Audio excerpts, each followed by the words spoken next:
Bismillahirrahmanirrahim. Assalamualaikum warahmatullahi wabarakatuh.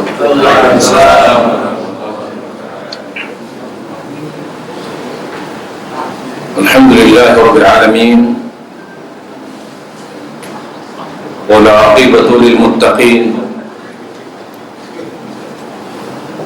Fala 'udwana illa 'alal zalimin. والصلاة والسلام على الأتمان الأكملان على المبعوث رحمة العالمين وعلى آله وصحبه ومن تبعهم بإحسان إلى يوم الدين.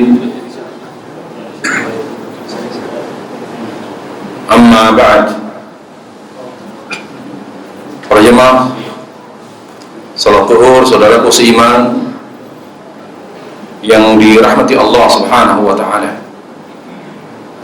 Puji syukur kita panjatkan kepada Allah yang masih menjaga kita dan mencurahkan nikmat dan rahmat yang kepada kita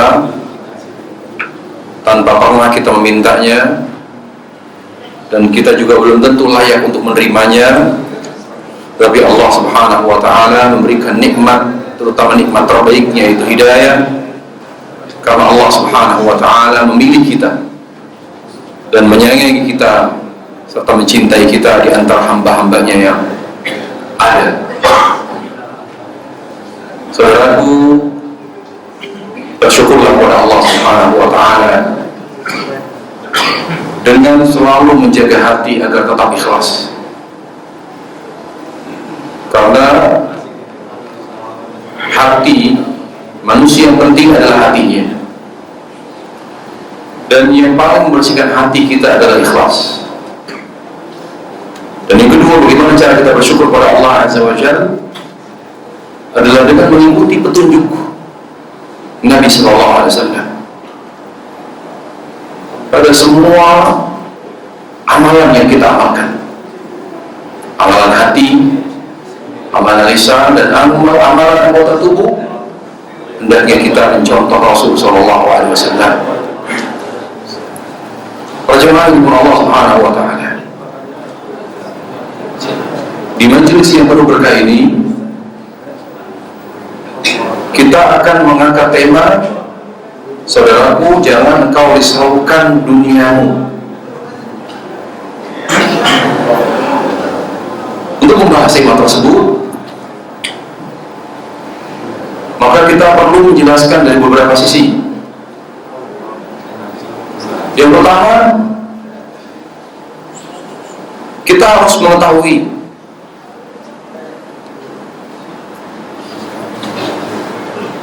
siapakah yang merasakan kerisauan, siapakah yang merasakan kegelisahan, kegundahan. Yang kedua, apa yang menyebabkan manusia resah? Apa yang menyebabkan manusia resah? Lalu apa solusinya? Jika seorang ingin mengatasi keresahan hatinya, ingin mengatasi kegelisahan jiwanya, apa solusinya? Agar hatinya tenang, damai, agar jiwanya tentram. Ayo ikhwah rahimani rahimakumullah. Pertama, kita harus memahami dan menyadari terlebih dahulu bahwa tujuan hidup kita di dunia adalah ibadah.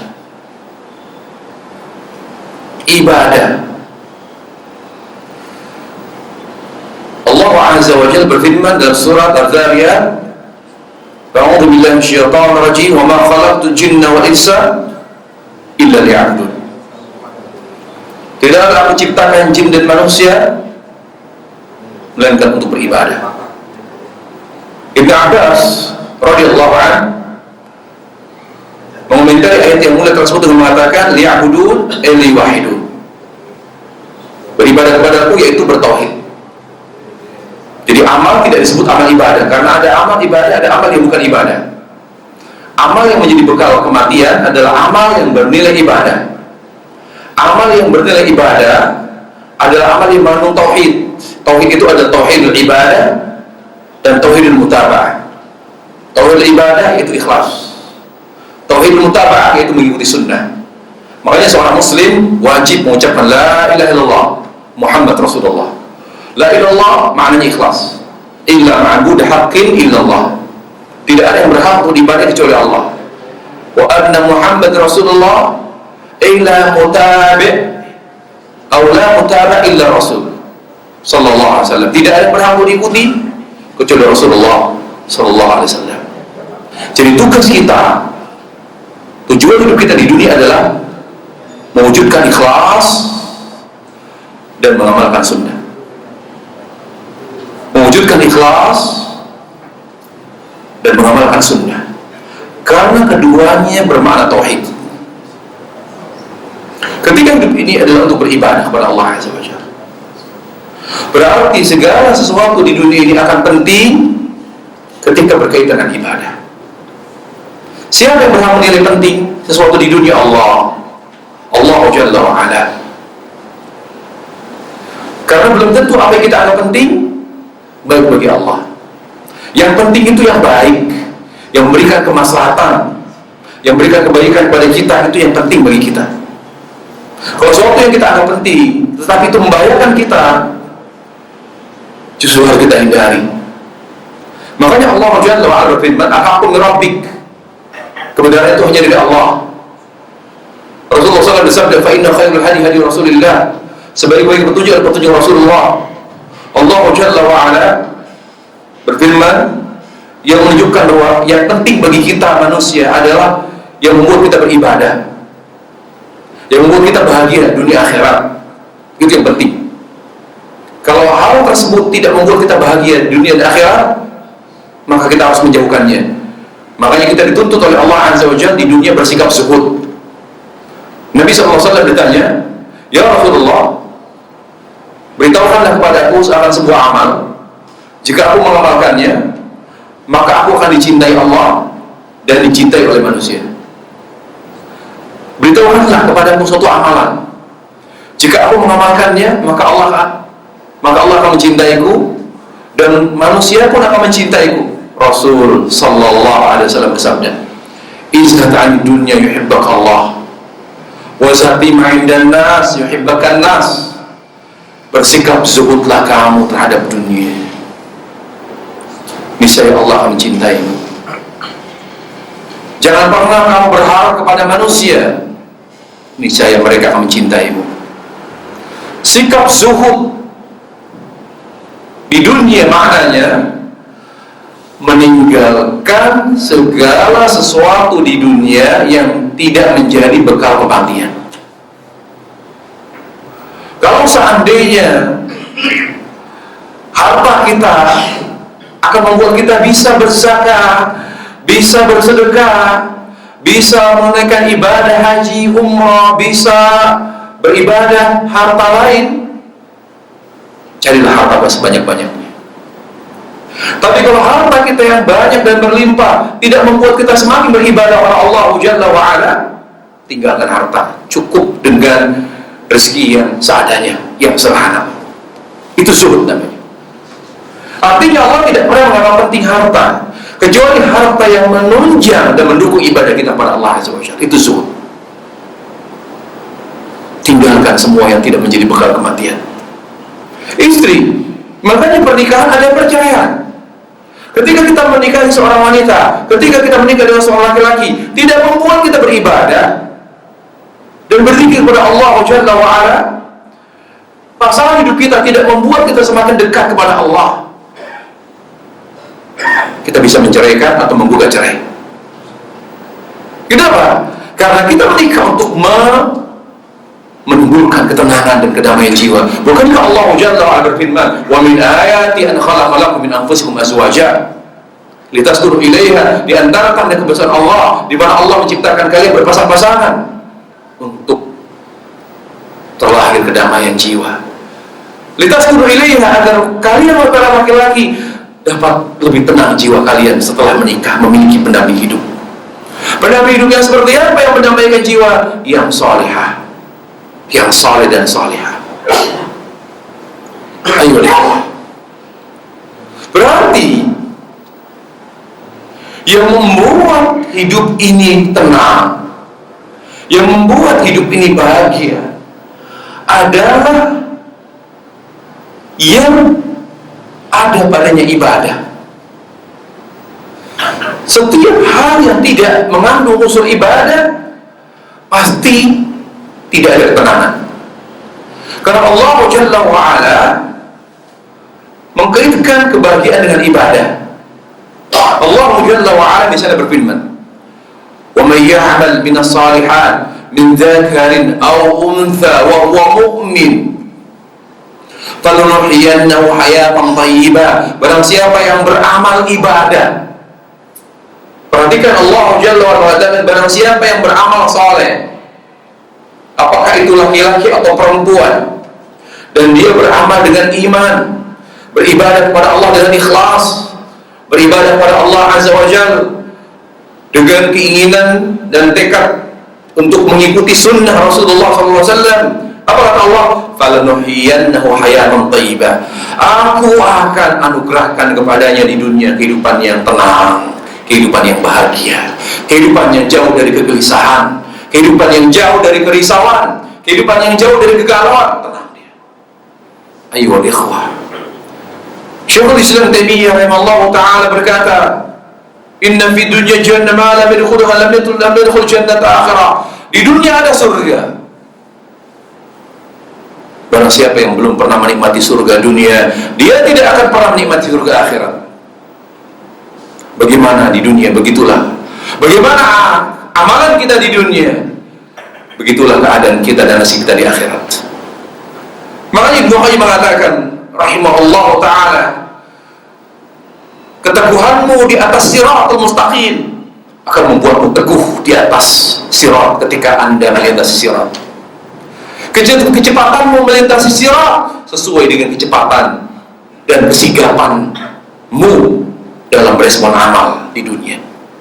Kalau kita sedikit amalnya, lemot responnya terhadap amal ibadah, maka kita pun akan lemot dan lambat ketika melintasi sirat. Ketika kita adalah orang yang teguh imannya, maka begitulah kemampuan, kecepatan kita menjawab pertanyaan muka akhir. Yuthabbitullahu alladhina amanu biqauli tsabit fil hayati dunya. Allah akan teguhkan, Allah memberikan kita kemampuan untuk menjawab pertanyaan muka akhir. Karena keteguhan iman kita selama di dunia. Ma'asyiral muslimin rahimakumullah. Perhatikan ayat ikhwah. Allah Jalla wa'ala di ayat tersebut mengkaitkan ada ibadah, mengkaitkan antara ibadah dengan kebahagiaan. Makanya ketika Syekh mengatakan di dunia ada surga, barang siapa yang belum pernah menikmati surga dunia, dia tidak akan pernah menikmati surga akhirat. Kenapa? Karena ayat ikhwah, surga dunia dengan surga akhirat sama. Apa itu? Kebahagiaan jiwa dan kesucian hati. Makanya orang yang memiliki dunia di dunia, dia tidak atau belum tentu dia bahagia. Seorang yang memiliki uang yang banyak, memiliki harta yang berlimpah, belum tentu bahagia. Siapa yang bahagia? Yang Allah tenangkan batinnya. Orang yang bahagia adalah orang yang tenang jiwanya, orang yang tentram dan damai hatinya. Itu orang yang bahagia. Makanya surga dunia itu ada di sini. Materi hanya pelengkap, tapi yang menentukan kebahagiaan hati. Hati yang tenang adalah hati yang seperti apa? Adalah hati yang cinta dan berzikir kepada Allah Azza wa Jalla. Allah Jalla wa Ala berfirman, "Ala bi dzikrillah tatma'innul qulub." Ketahuilah dengan zikir kepada Allah, hati ini tenang. Apa makna zikir?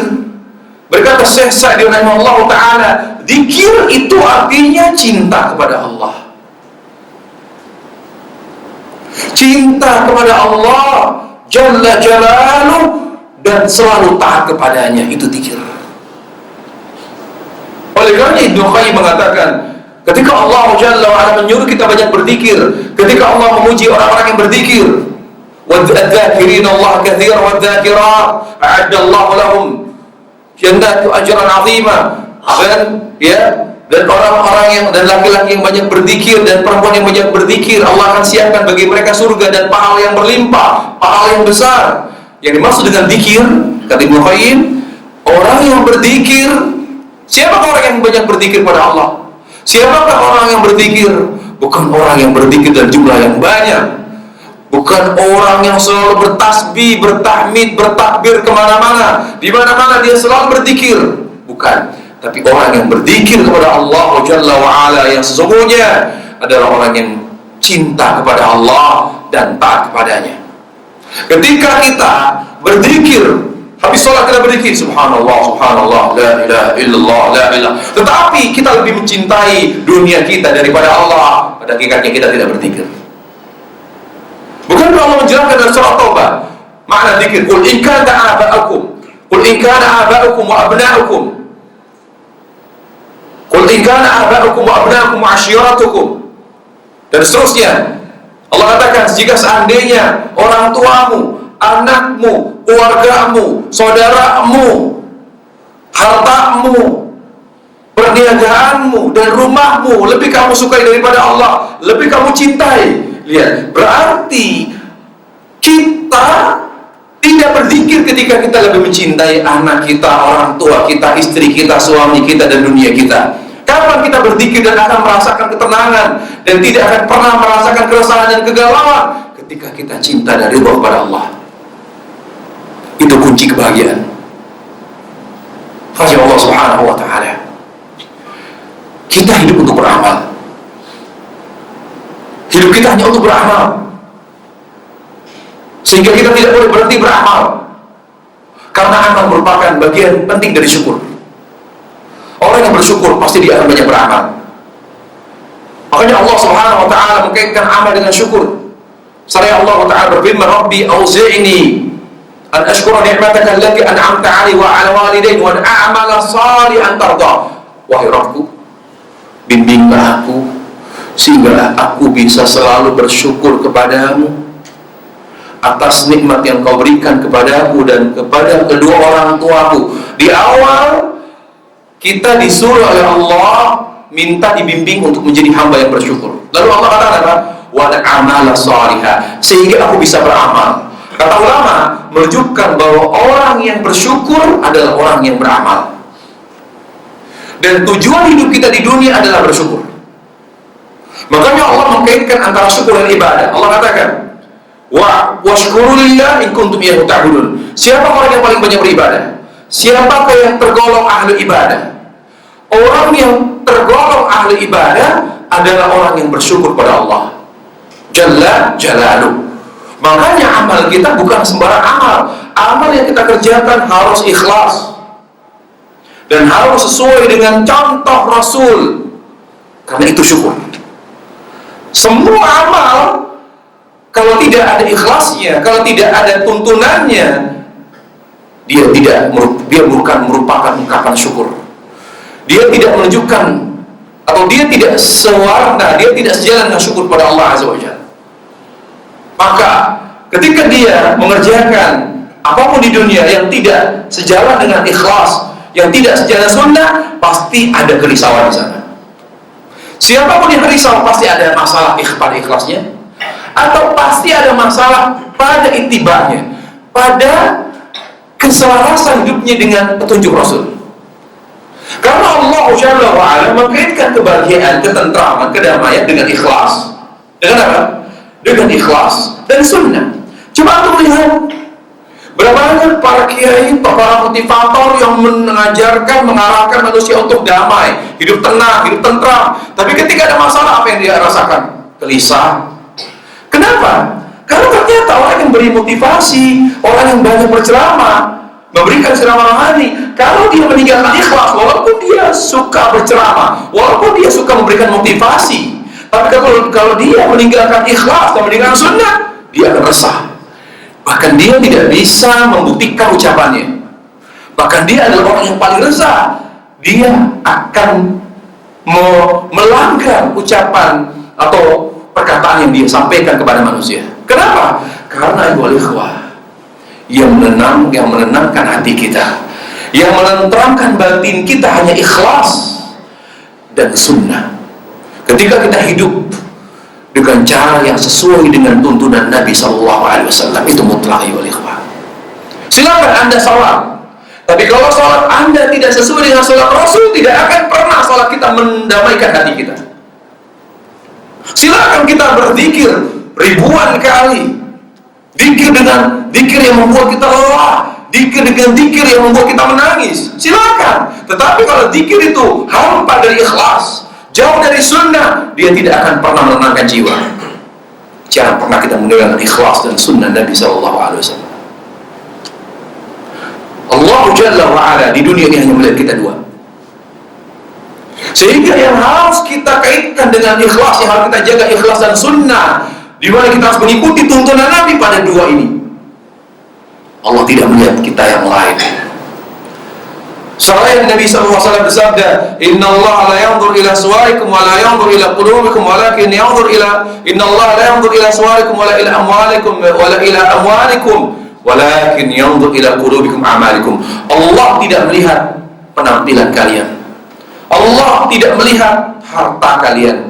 Yang Allah lihat dari diri kita, fokus kita pada Allah, yaitu apa? Hati dan amal. Berarti Allah itu sayang loh, Maha Penyayang loh.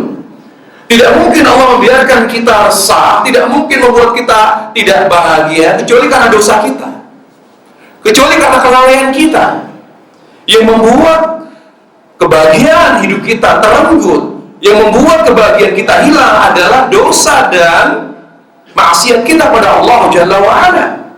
Allah Ta'ala berfirman, wa ma asabakum min musibah bima kasabat aydikum. Setiap musibah yang menimpamu, bukankah musibah itu sesuatu yang membuat hati ini resah, yang membuat hati ini gelisah, yang membuat hati ini sedih? Umar bin Khattab radhiyallahu anhu berkata, mengomentari firman Allah Jalla wa'ala, di mana Allah Ta'ala berfirman, ya Allah SWT, alladzina idza asabatum musibah qalu inna lillahi wa inna ilaihi raji'un. Orang-orang yang tertimpa musibah lalu mereka berkata inna lillahi wa inna ilaihi raji'un. Apa kata Umar Khattab? Kullu ma yusi'u qalba wa yahzinu bahwa musibah. Setiap yang menimbulkan keresahan dan kesedihan di dalam hati disebut musibah. Allah katakan tadi, wa ma asabakum min musibah bima kasabat aydikum. Setiap musibah yang menimpamu, tadi dikatakan oleh Allah, yang menimbulkan kesedihan itu musibah. Berarti yang menimbulkan keresahan itu musibah. Berarti kalau kita resah, yang kita salahkan jangan siapa-siapa, yang kita salahkan diri kita sendiri. Jadi langkah tepat yang kita lakukan kalau kita resah, kalau kita galau, kalau kita gelisah, apa? Kembali kepada Allah. Kembali kepada Allah Jalla wa'ala dengan taubat dan istighfar. Kalau itu dosa besar, dengan taubat. Kalau itu dosa kecil, dengan istighfar. Lalu kita jaga kedamaian hati dengan ikhlas dan sunnah. Kejaga dan sempurnakan kebahagiaan hati kita dengan ikhlas dan mengikuti tuntunan Nabi SAW. Ma'asyar muslimin rahimanillah. Oleh karenanya, kalau kita menyadari bahwa atau mengetahui bahwa yang akan membuat kita bahagia adalah hati yang ikhlas, yang cinta kepada Allah, yang selalu loyal dan siap untuk taat kepada Allah, dan amal yang sesuai dengan tuntunan Nabi SAW, itulah karena yang membahagiakan kita hanya Allah. As-sa'id man as'adahullah wa syaqi man tarakahullah. Orang yang bahagia adalah orang yang dibahagiakan hatinya oleh Allah. Kenapa hanya Allah yang bahagiakan? Karena hati yang membolak-balikannya hanya Allah. Yang membolak-balik dan yang mengendalikan hati kita Allah Jalla wa'ala. Rasulullah SAW bersabda, Inna quluba bani Adam baina usbu'aini min sabr rahman. Bahwa hati manusia berada di antara jari-jari Allah. Allah yang membolak-balik hati manusia. Kenapa hati disebut qalb? Kata Imam Hasan Basri Allah, sumbiya al-qalbu qalban likathrati taqallubi. Dinamakan hati qalbu karena qalbu kita gampang berubah. Hari ini cinta, sedetik kemudian benci. Besok benci, lusa cinta. Tidak pernah dia tetap pada satu keadaan. Kita saja lihat Nabi SAW tidak bisa mengendalikan hatinya. Di mana beliau SAW lebih mencintai Aisyah, sampai beliau mengakui kekurangan beliau, kelemahan beliau tersebut, dan beliau mengakui bahwa yang menggenggam dan yang mengendalikan hati beliau sebagai manusia Allah. Rasul bersabda, ya Allah, Allahumma innaka tamlik ma'al amlik. Ya Allah, engkau mengendalikan yang tidak mampu aku kendalikan. Artinya beliau mengakui bahwa beliau lebih cinta Aisyah dibanding istri beliau sallallahu alaihi wasallam yang lain. Berarti ayyuhal ikhwatul kiram azani Allah wa iyyakum, kalau kita tidak ingin dibuat resah oleh dunia kita, yang pertama ayyuhal ikhwah, jaga hati untuk tetap ikhlas. Minum kita karena Allah itu akan membuat hati tenang loh. Jangan diremehkan. Makanya sebagian ulama salah mengatakan, oh ternyata ikhlas itu yang membuat hati tenang ya. Baik, kalau gitu saya akan belajar ikhlas bukan dari sholat saya akan belajar ikhlas bukan dari sedekah saya akan belajar ikhlas bukan dari amal ibadah yang berat. Tetapi saya lihat para ulama salaf, saya akan belajar ikhlas dari minum saya, dari makan saya, dan dari tidur saya. Banyak dari kita menganggap remeh makan, minum, dan tidur kita. Padahal belajarlah sesuatu yang besar dari sesuatu yang kecil. Tidak mungkin orang melakukan sesuatu yang besar karena ikhlas itu besar. Tetap besar bagi siapa? Bagi Allah Jalla wa'ala. Mulailah belajar ikhlas dari hal-hal yang remeh. Minumlah karena Allah. Bismillah, ya Allah saya minum supaya saya sehat. Dengan saya minum, banyak minum, saya sehat, lalu saya bisa beribadah. Itu ikhlas. Kalau seandainya kayak makan, saya makan makanan yang halal, makan yang bermanfaat, yang tidak merusak kesehatan. Ya Allah, saya makan supaya saya sehat, kuat, sehingga saya bisa beribadah. Itu ikhlas. Itu ikhlas. Tidur, ya Allah, saya tidur karena saya harus istirahat. Tubuh ini punya hak untuk diberi istirahat. Ya Allah, saya istirahat supaya saya besok bangun subuh pada waktunya. Syukur-syukur kalau saya bangun, kalau saya bisa bangun tahajud dan witir. Kalau tidak, paling tidak saya bisa bangun pada saat adzan, kemudian saya sholat qobliyah subuh, kemudian saya sholat subuh. Ya Allah, saya ingin istirahat karenamu ya Allah. Ikhlas. Ternyata ikhlas kita minum, ikhlas kita di saat makan, ikhlas kita di saat tidur, itu dapat menenangkan jiwa. Jiwa ma'asyiral muslimin. Makanya sahabat, kenapa hati mereka selalu tenang? Karena mereka selalu menjaga ikhlas setiap mereka beramal. Yang kedua, ma'asyiral muslimin rahimahullah, amal itu bukti hati. Bagaimana hati, begitulah amal. Kalau hati baik, amal baik. Nah, ini harus connect. Kalau hati kita bilang ikhlas, tapi amal kita tidak sesuai dengan tuntunan Nabi, bohong kita. Berarti ikhlas kita bukan ikhlas yang benar, bukan ikhlas yang bernilai ibadah. Kita pengen ikhlas yang melahirkan buah. Ini akar, hati ini ibarat akar. Kalau kita ingin memiliki pohon buah yang subur, maka dia harus berbuah. Ya, dia katakan al-ilmu bila amal kasyaratin bila thamar. Ilmu ikhlas tanpa amal seperti pohon buah tidak berbuah. Buat apa dia buahnya, pohonnya subur tapi dia tidak berbuah? Kita pengen hati yang bersih, hati yang hidup, yaitu ikhlas, yang bersih, yang menghasilkan amal soleh. Amal soleh itu apa? Amal soleh adalah amal yang sesuai dengan tuntunan Nabi SAW. Nah, jadi jaga dua ini. Ikhlas. Bagaimana minumnya Rasul? Oh, minum Rasul SAW tidak dengan tangan kiri, tangan kanan. Jangan kita gak bayangkan yang susah-susah saja. Kita lihat yang gampang-gampang saja. Minum Rasulullah SAW dengan tangan kanan. Jangan pernah minum dengan tangan kiri. Minum bismillah. Jangan pernah kita minum glok, glok. Lah, tidak boleh napas. Dan jangan bernapas di dalam gelas. Itu larangan Nabi. Dan jangan meniup air yang panas. Nah, begitulah. Kenapa sih harus gak begini? Ikuti semua aturan Nabi. Maka akan membuat hati ini bahagia. Jangan melenceng dari contoh Rasul. Selalu beramal karena Allah Azza wa Jalla. Lalu terhadap dunia, bersikap zuhudlah kita. Yaitu apa? Yang membuat kita bisa menambah bekal kematian kita, cari. Ya, gapai. Saya kejar perempuan itu, saya harus nikahi dia karena dia soleha. Soleha saya cari dia. Saya akan nikahi dia apapun caranya karena dia soleha. Boleh. Saya harus cari uang sebanyak-banyaknya kan. Supaya apa? Saya pengen sedekah. Banyak orang nggak mampu gak? Saya nggak bisa hanya mengatakan kasihan ya. Saya harus berbuat dengan tindakan yang konkret. Saya harus bantu. Saya nggak mau melihat ada pemulung, anak kecil di pemulung. Saya harus buat mereka sekolah. Kalau ada hanya menunggu pemerintah tidak bisa. Saya harus turun. Saya harus bantu. Tapi bagaimana mungkin kita bisa bantu orang miskin, bisa bantu anak-anak jembatan, anak-anak yang miskin, anak yang fakir kalau kita tidak punya uang? Ya Allah, beri saya harta yang banyak supaya saya bisa membantu mereka. Itu baru zuhud. Zuhud bukan berarti miskin. Abu Bakar zuhud, Umar zuhud, Abdurrahman bin Auf zuhud. Mereka orang kaya. Uthman zuhud. Mereka orang kaya. Uthman radhiyallahu anhu ketika Rasul mengatakan, siapa yang mau membiayai perang Khaybar? Perang Khaybar, tahu? Bayangkan Yahudi itu adalah bangsa yang banyak, yang jago nipu, yang punya banyak makar. Dia tinggal di bukit Khaybar. Saya pernah ke sana. Ya, sampai ketika diputus saluran air dia bisa bikin sumur dari bukit, bayangkan. Yahudi adalah orang yang paling cerdas sedunia, tapi kecerdasannya belinger-belinger sehingga berani mengkoreksi Allah, mengkritik Allah dan mendikte Allah. Lihat, kata Nabi alaihissalam, siapa yang berani membiayai perang Khaybar sampai kita bisa menaklukkan Yahudi? Berapa lama ya Rasulullah Khaybar? Tidak tahu. Sampai mereka tunduk dan takluk kepada kita, menyerahkan tanah Khaybar kepada kita. Kata Uthman radhiyallahu anhu, ya Rasulullah, saya tanggung semua sampai selesai.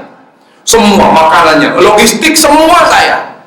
Apa yang kalian butuhkan, kaum muslim butuhkan untuk menaklukkan Yahudi Khaybar, saya yang nanggung.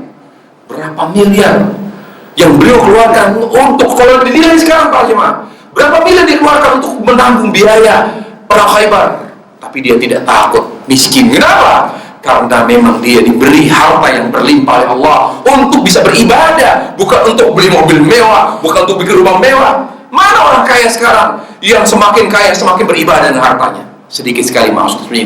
Itu bukan zuhud. Zuhud bukan berarti kita tidak boleh kaya. Zuhud artinya kita hindari segala hal yang tidak menjadi bekal kematian. Kalau apapun di dunia menjadi bekal kematian, jabatan, pangkat, harta, anak, istri, usaha yang maju, kalau itu membuat kita bisa beribadah, cari.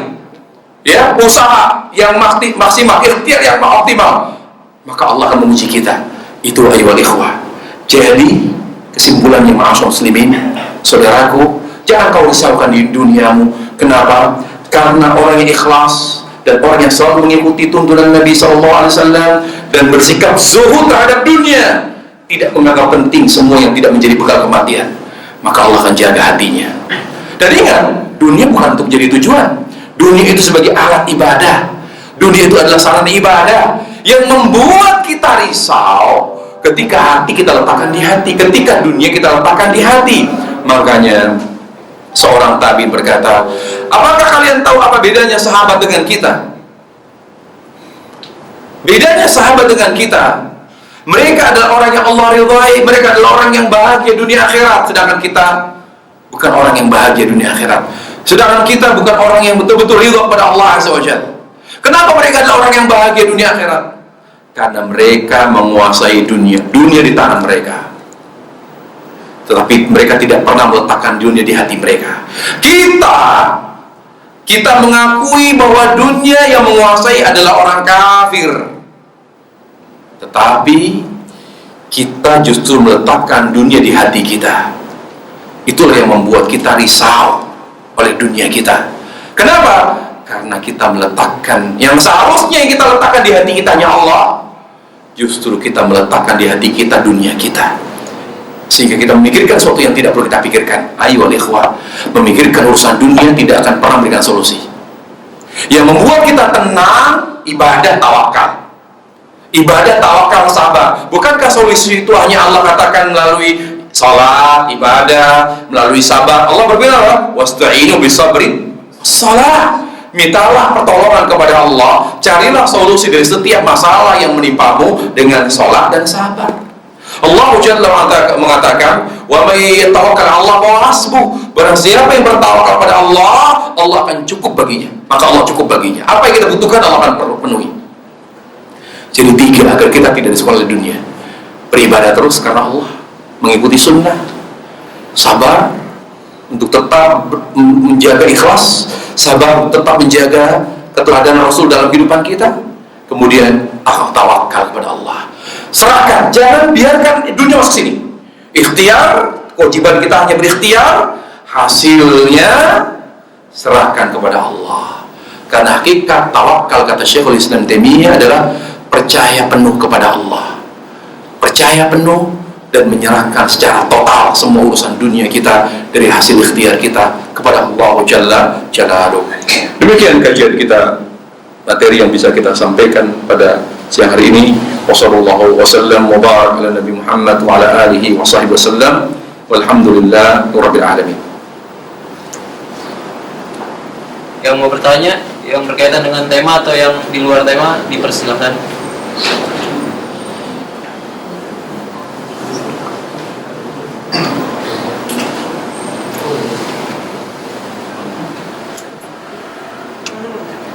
Langsung aja nggak apa-apa deh. Silakan kalau ada yang mau tanya langsung. Oke.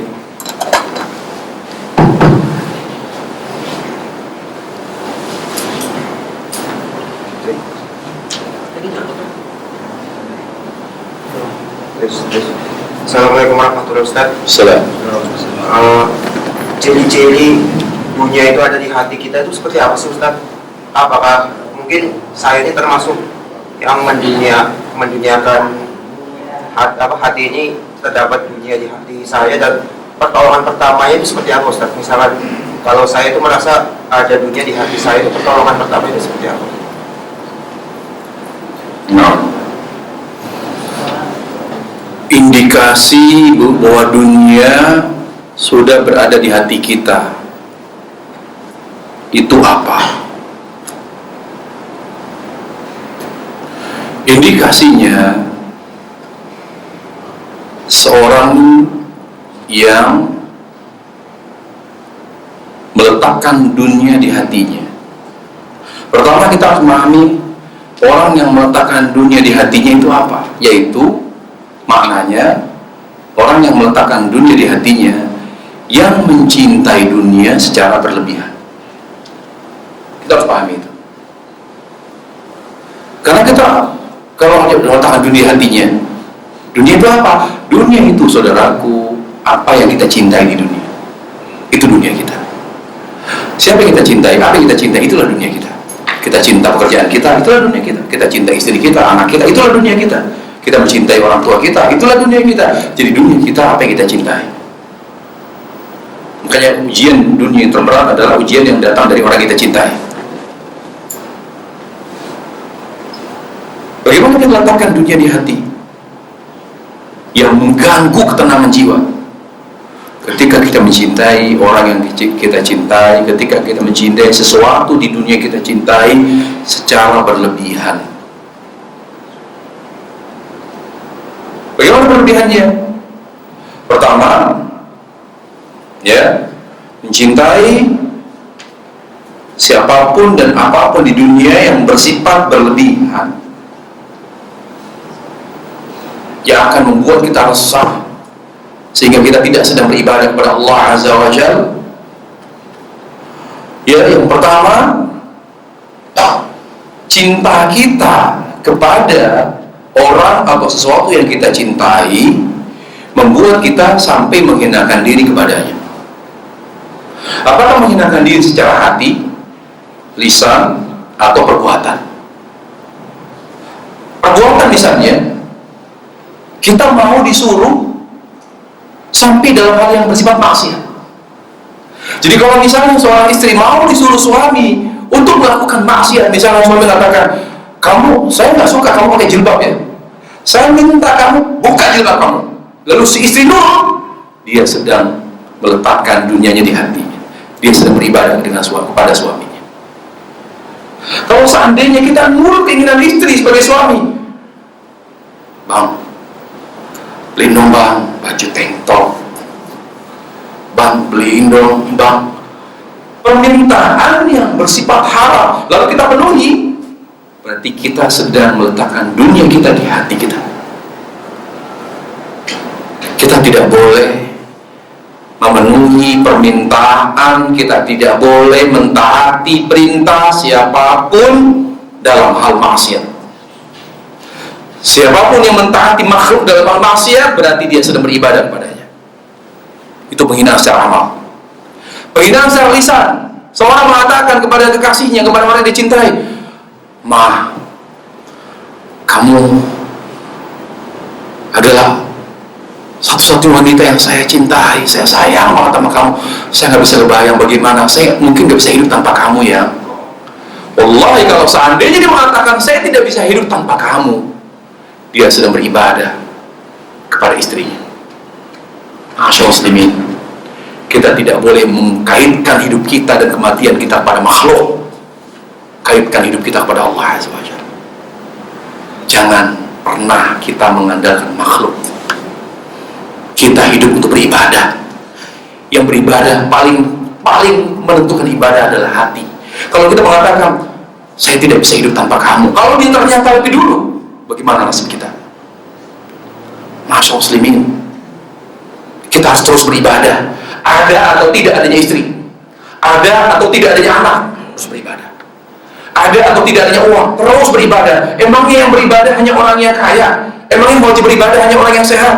Emangnya wajib beribadah hanya orang yang punya istri, yang punya anak? Semua harus beribadah. Miskin, kaya, mandul, punya anak banyak, mau dia bujangan, mau dia apa, semua wajib beribadah. Ya ayyuhan nas, wa'budu rabbakum alladzi khalaqakum walladzina min qablikum la'allakum tattaqun. Wahai manusia, sembahlah Allah yang telah menciptakan kalian dan orang-orang sebelum kalian agar kalian menjadi orang-orang bertakwa. Jadi makna itu.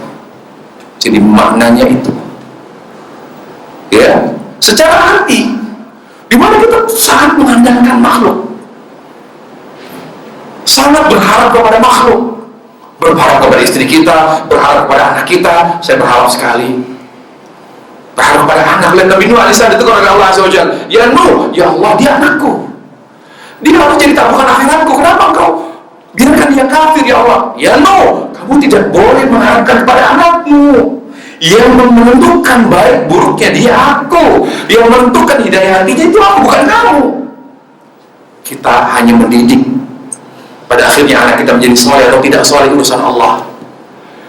Orang yang terlalu berharap pada makhluk, dia sedang beribadah kepada makhluk. Dia meletakkan dunianya di hatinya. Lah, yang dia harap hanya Allah. Di mana dia bertawakal hanya pada Allah, dan itu bentuk komitmen kita pada Allah dalam setiap bacaan kita dalam salat. Iyyaka na'budu wa iyyaka nasta'in. Hanya kepadamu aku beribadah. Hanya kepadamu aku bertawakal. Ya Allah. Baik. Sekarang pertolongan pertamanya untuk mengatasi orang yang terlalu mencintai, ya, mencintai dunia secara berlebihan. Bagaimana caranya? Yang pertama tentu kita harus, ya, kita harus bersihkan dulu. Virus-virus dunia ini kita bersihkan. Kalau kita langsung kasih obat, kalau belum kita keluarkan virusnya, susah sembuh hati. Hati ini sakit, ya hati lakukan, jangan kasih obat, tapi keluarkan dulu virusnya. Bersihkan dulu hati dari virus-virus dunia. Dengan apa? Dengan taubat. Makanya Nabi Alaihissalam yang tidak punya dosa, beliau banyak bertobat. Beliau bertobat sehari berapa? 100 kali. Padahal beliau tidak punya dosa. Rasulullah SAW bersabda, ya Wallahi inni la atubu ila Allah fil yawmi yatamarra. Demi Allah, saya satu hari bertobat 100 kali. Kenapa beliau banyak bertobat padahal beliau tidak punya dosa?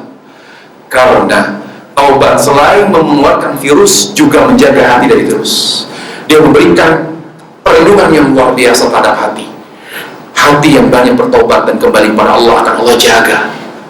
Kembali kepada Allah. Kembali dengan taubat ketika dia berdosa. Kalau dia sudah bertobat lalu dibersihkan oleh Allah Azza wa Jalla dari dosa, lalu kembali kepada Allah dengan ikhlas. Orientasi kita akhirat, udah jangan dunia dulu gitu. Kembali kepada Allah, kepada akhirat, kepada Allah, ingat mati, ingat akhirat, jangan dunia terus. Arahkan hati, cara ya menolong dan mengobati hati yang sudah cinta kepada dunia, Pak. Arahkan hati kepada Allah, ingat mati. Makanya Rasul mengatakan, "Udhkuru dzikra hadim laddat." Perbanyak ingat mati. Kalau orang-orang punya uang banyak tapi ingat mati, udah gak terasa nikmatnya uang. Kalau orang punya istri cantik kan, tapi dia ingat mati, udah nggak kerasa dia nggak sadar punya istri cantik. Ingat mati akan membuat dia tidak akan pernah menikmati dunia, kecuali yang membuatnya beribadah pada Allah Azza wa Jalla. Ingat mati, makanya Rasul mengatakan, kuntu nahitu an ziyaratul qubur ala mazura fa inna dzikr nur. Dulu aku melarang kalian ziarah kubur, tapi sekarang aku anjurkan kalian ziarah kubur, karena ziarah kubur itu sangat berguna, mengingatkan kalian untuk ingat mati, membuat kalian ingat mati. Ya, itu. Jadi kita arahkan hati kepada akhirat. Ingat kampung halaman, ingat surga. Ya Allah, nanti gimana saya nanti di neraka, bagaimana saya nanti di kuburan. Arahkan hati selalu kepada akhirat. Kalau hati kepada dunia, selalu hati terarah kepada dunia, susah. Orang yang ingin membersihkan hatinya, yang ingin tidak membiarkan dunia di hatinya, tetapi hatinya tetap terarah kepada dunia, dia sulit untuk mengobati hatinya. Arahkan hati kepada Allah Azza wa Jalla. Makanya Rasulullah SAW bersabda, al-kayyisu man dana nafsahu wa amila lima ba'dal maut. Orang yang cerdas itu dan orang yang bersih hatinya itu adalah orang yang mendana nafsahu, yang mampu menaklukkan hawa nafsunya. Artinya selalu mengikuti sunnah. Karena makna hawa nafsu, para jamaah, tolong dipahami. Segala sesuatu, kata Ibnu Qayyim rahimahullah, hawa nafsu itu segala sesuatu yang tidak sesuai dengan contoh Rasul. Jadi kalau kita ingin menaklukkan hawa nafsu, caranya dengan mengikuti sunnah. Kemudian apa lagi? Wa amila lima ba'dal maut, dan selalu beramal yang orientasinya kematian. Beramal supaya saya bisa, apa yang saya lakukan ini menjadi bekal akhirat, menjadi bekal kematian. Jadi itu saja, kita selalu selalu mengikuti tuntunan Nabi SAW. Bertekad, ya Allah, saya ingin mengikuti Rasul, saya ingin mengikuti sahabat. Itu caranya. Ada tekad dari hati kita, ya Allah, saya ingin mengikuti Rasul dan sahabat, tuntunan mereka, saya pengen mengikuti mereka. Itu cara untuk mengeluarkan dunia dari hati kita. Kemudian apa lagi? Selalu orientasi kepada akhirat. Orientasi pada akhirat, ingat mati, ingat, jadi gak berani macam-macam hidupnya, gak berani berbuat melakukan penyimpangan ini dan itu, gak berani coba-coba yang haram. Kenapa? Kalau dia mati di saat dia melakukan penyimpangan, gimana? Ingat mati, terus takut dia. Wallahu a'lam bishawab. Nah, segera cukup ya. Subhanallah bihamdika asyhadu an la ilaha illa anta astaghfiruka wa atubu ilaik. Assalamualaikum warahmatullahi wabarakatuh.